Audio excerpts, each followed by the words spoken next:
بسم اللہ الرحمن الرحیم۔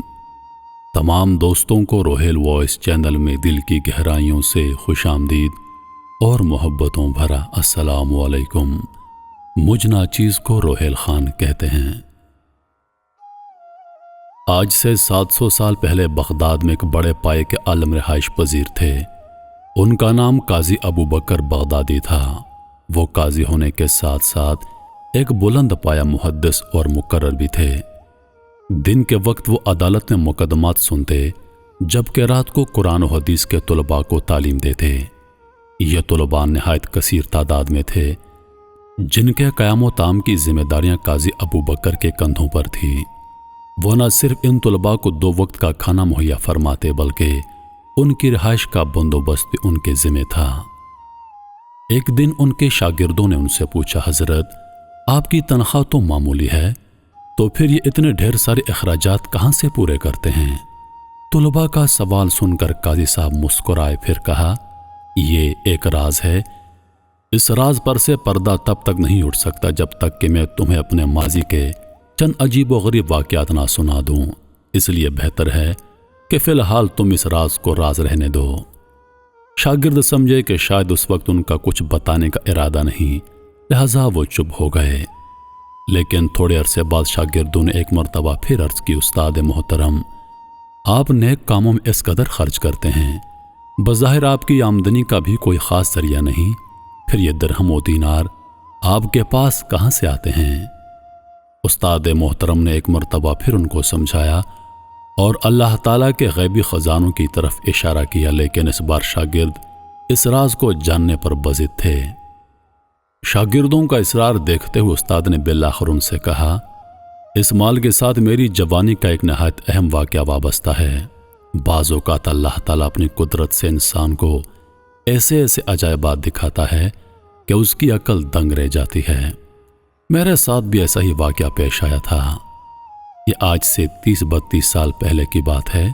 میں ان دنوں جوان تھا اور علم دین کے اصول میں ہمہ وقت مشغول رہتا۔ میرے ساتھ میرے چند ساتھی دوست بھی تھے۔ ہماری دن رات کی مصروفیت یہی تھی کہ قرآن و حدیث پڑھتے اور باقی وقت تکرار یا مطالعے میں مصروف کرتے۔ میں ان دنوں یہی بغداد میں مقیم تھا۔ شہر کے علمی حلقوں میں ان دنوں مکہ معظمہ کے ایک عرب عالم کا بہت شہرہ تھا، جن کا نام شیخ عبداللہ عزام تھا۔ وہ علم حدیث میں یکتائے روزگار تھے اور دور دور سے لوگ آ کر ان کے درس میں شریک ہوتے۔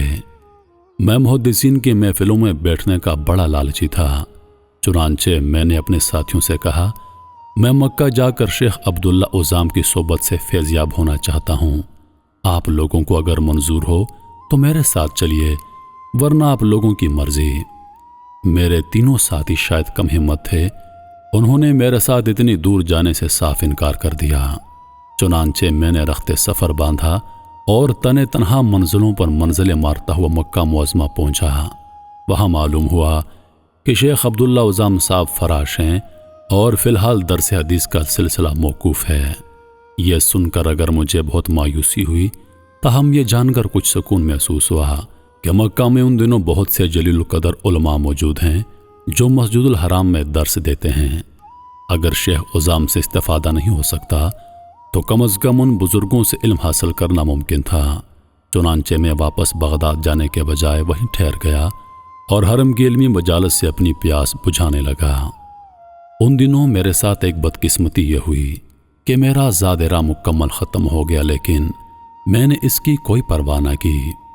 میرے پاس کچھ کھجوریں اور ستو موجود تھے، تھوڑا سا زیتون کا تیل بھی مل گیا۔ میں نے انہی چیزوں کو غنیمت جانا اور روکھی سوکھی کھا کر تحصیل علم میں مشغول رہنے لگا۔ چند ہی دنوں بعد میرا ذخیرہ خوراک ختم ہو گیا۔ ایک دن ایسا آیا کہ میرے پاس کھانے کو کچھ نہ رہا اور فاقوں تک نوبت آن پہنچی۔ اس حالت میں یہ سوچ کر گھر سے نکلا کہ شاید باہر سے کوئی چیز کھانے کے لیے مل جائے، اور اگر کچھ بھی نہ ملا تو حرم جا کر اپنے رب سے مانگوں گا۔ میں گھر سے نکل کر گلی میں آ گیا۔ اتفاق سے مجھے سامنے ریشم کی تھیلی پڑی ملی۔ دوپہر کا وقت تھا اور روح کا عالم تھا۔ گلی بالکل سنسان تھی اور کوئی شخص بھی آس پاس نظر نہیں آ رہا تھا۔ میں نے وہ تھیلی اٹھائی اور گھر لے آیا۔ گھر آ کر تھیلی کھولی تو اس میں سفید رنگ کے خوبصورت موتیوں والا ہار نکلا۔ میں نے اسے الٹ پلٹ کر دیکھا۔ ہار کے موتی ہر زاویے سے اس قدر چمکتے تھے کہ ان کو دیکھ کر آنکھیں دنگ رہ جاتی ہیں۔ مجھے یہ سمجھنے میں ذرا بھی دشواری نہ ہوئی کہ یہ بہت قیمتی ہار ہے۔ میں نے اسے تھیلی میں ڈال کر بستر کے نیچے چھپا دیا۔ ظہر سے عصر تک کا وقت اسی طرح گزرا۔ میں یہ سوچتا رہا کہ یہ تھیلی گلی میں کیوں پڑی تھی اور اتنا بیش قیمت ہار کس کا ہو سکتا ہے۔ اسی دوران عصر کی اذان بلند ہوئی اور میں نماز کی ادائیگی کے لیے حرم شریف چلا گیا۔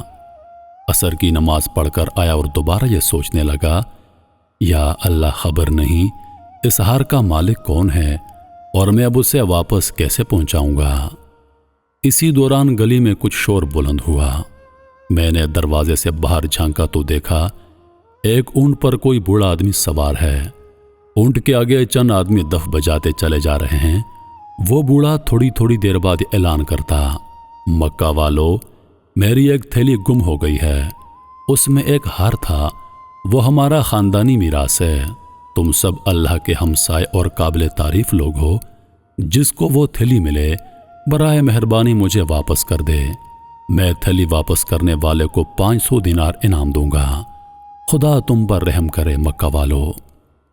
یہ کہہ کر وہ اپنے دائیں ہاتھ کو ہوا میں لہراتا، جس میں ایک پھٹے پرانے کپڑے میں دینار واضح نظر آ رہے تھے۔ میں یہ اعلان سن کر حیران رہ گیا۔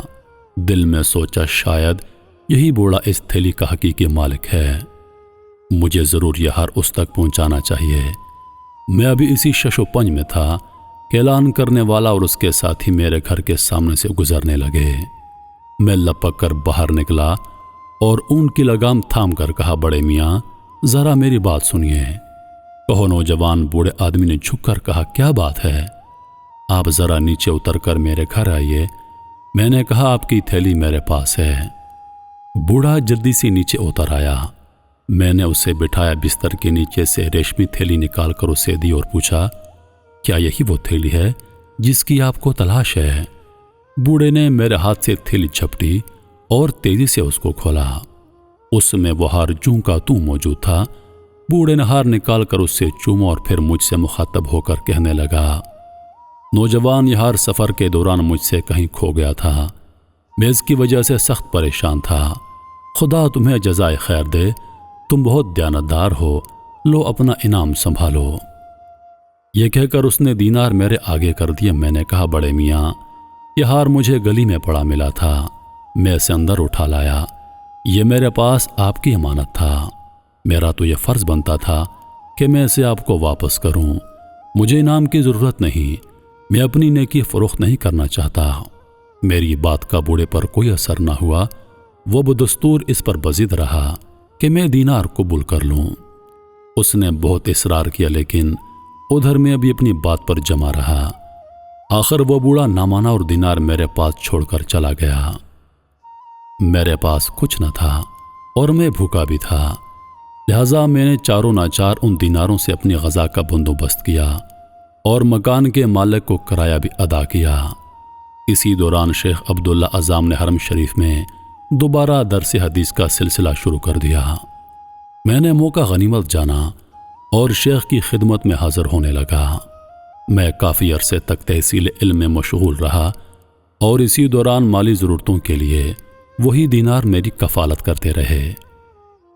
آخر کار وہ دن بھی آ گیا جب میں نے جو کچھ سیکھنا تھا وہ سیکھ لیا اور واپس بغداد جانے کے لیے جدہ کی بندرگاہ پر پہنچا۔ وہاں سے میں نے بحری سفر شروع کیا۔ کشتی کا ملا اناڑی تھا۔ ہم سب اتنے ڈرے سہمے بیٹھے تھے کہ کوئی کسی سے بات نہ کرتا۔ تھوڑی ہی دیر بعد اندھیرا چھا گیا اور بارش ہونے لگی۔ ملا موسم کی شدت پر لعنت کرنے لگا۔ اسی دوران کشتی ہچکولے لینے لگی اور آخر کار ٹوٹ گئی۔ اس وقت ہم جس مصیبت سے دوچار تھے اس کا اندازہ لگانا خاصا مشکل ہے۔ آسمان پر بجلی کڑک رہی تھی اور نیچے سمندر کی طوفانی لہروں کا شور، اور ایسے میں خوفزدہ مسافروں کی چیخ و پکار جاری تھی۔ میں اس سارے وقت میں آنکھیں بند کیے کشتی کے ایک تختے سے چمٹا رہا۔ سارا دن وہ تختہ سمندر میں تیرتا رہا۔ مجھے یہ بھی معلوم نہ تھا کہ میں کس طرف جا رہا ہوں اور باقی مسافروں کا کیا بنا۔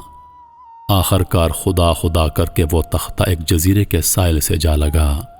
میں ساحل کی ریت پر جا لیٹا۔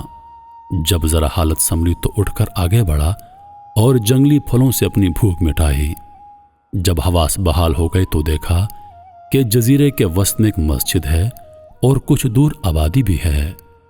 میں مسجد میں چلا گیا، وہاں قرآن پاک کے کچھ اوراق تھے، میں انہیں پڑھنے لگا۔ مجھے قرآن پاک پڑھتا دیکھ کر آبادی میں سے کچھ مرد اور عورتیں میرے پاس آئے اور کہنے لگے، اے شیخ، کیا آپ عالم ہیں؟ میں ایک طالب علم ہوں، میں نے عاجزی سے کہا۔ وہ کہنے لگے، اے شیخ، ہم مسلمان ہیں لیکن قرآن پڑھنا نہیں جانتے، آپ مہربانی فرما کر ہمیں تلاوت سکھا دیں اور اگر ہو سکے تو کچھ لکھنے پڑھنے کی بھی مشق کروا دیں۔ چنانچہ میں نے پیشکش قبول کر لی اور ان کے بچوں کو قرآن و کتابت سکھلانے لگا۔ اس کے بدلے مجھے صبح و شام کھانا مل جاتا۔ رفتہ رفتہ وہ لوگ مجھ سے بہت مانوس ہو گئے، وہ میری قدر کرتے اور بڑے ادب سے مجھے استاد کہہ کر مجھے پکارتے۔ میری زندگی کے دن یوں ہی گزر رہے تھے۔ مجھے یہ بھی معلوم نہ تھا کہ میں کہاں ہوں اور کن لوگوں کے درمیان ہوں۔ ایک دن ان کے بزرگ میرے پاس آئے اور بولے، یا شیخ، یہاں ایک یتیم بچی ہے، خاصی مالدار ہے، آپ شریف النفس ہیں اور تنہا بھی ہیں، ہم چاہتے ہیں آپ اس بچی سے نکاح کر لیں، اس طرح آپ کی گزر بسر آسان ہو سکے گی۔ میں نے انکار کر دیا لیکن وہ لوگ مسلسل اصرار کرتے رہے اور مجھے اتنا مجبور کر دیا کہ آخر کار میں نے ان لوگوں کی بات مان لی۔ چنانچہ میرے نکاح کے انتظامات ہو گئے۔ نکاح کی رات جب میں نے اپنی دلہن کو دیکھا تو اس کے گلے میں وہی ہار تھا جو میں نے مکہ میں اس بوڑھے کو واپس کیا تھا۔ میں ہار دیکھ کر بہت حیران ہوا اور گھر سے باہر آ کر لوگوں کو سارا ماجرا سنا دیا۔ میری بات سن کر لوگوں نے زور سے نعرہ لگایا کہ ان کی آواز پورے جزیرے میں گونج گئی۔ میں حیران تھا، بلکہ اس بات سے مجھے مزید حیرت ہوئی کہ یہ لوگ نعرہ کیوں لگا رہے ہیں۔ مجھے پریشان دیکھ کر جزیرے والوں نے بتایا، وہ بڑے میاں جنہیں آپ نے مکہ میں ہار واپس کیا تھا، اسی بچی کے والد تھے۔ آپ سے پہلے وہی اس مسجد کے امام تھے۔ وہ اکثر کہا کرتے تھے، مجھے زندگی میں سچے اور ایماندار لوگ کم ملے ہیں، لیکن مجھے مکہ میں ایک مسلمان نوجوان ملا تھا جس نے مجھے میرا خاندانی ہار واپس کیا تھا۔ یا اللہ میں تجھ سے دعا کرتا ہوں کہ مجھے اس سے دوبارہ ملا دے تاکہ اپنی بیٹی کا نکاح اس سے کر دوں۔ اور اب ایسا ہو بھی گیا۔ ہم سب قدرت کے اس اتفاق پر حیران ہیں اور اسی خوشی میں ہم نے اللہ اکبر کا نعرہ لگایا ہے۔ ان کی بات سن کر مجھے بہت خوشی ہوئی اور میں نے اللہ کا شکر ادا کیا۔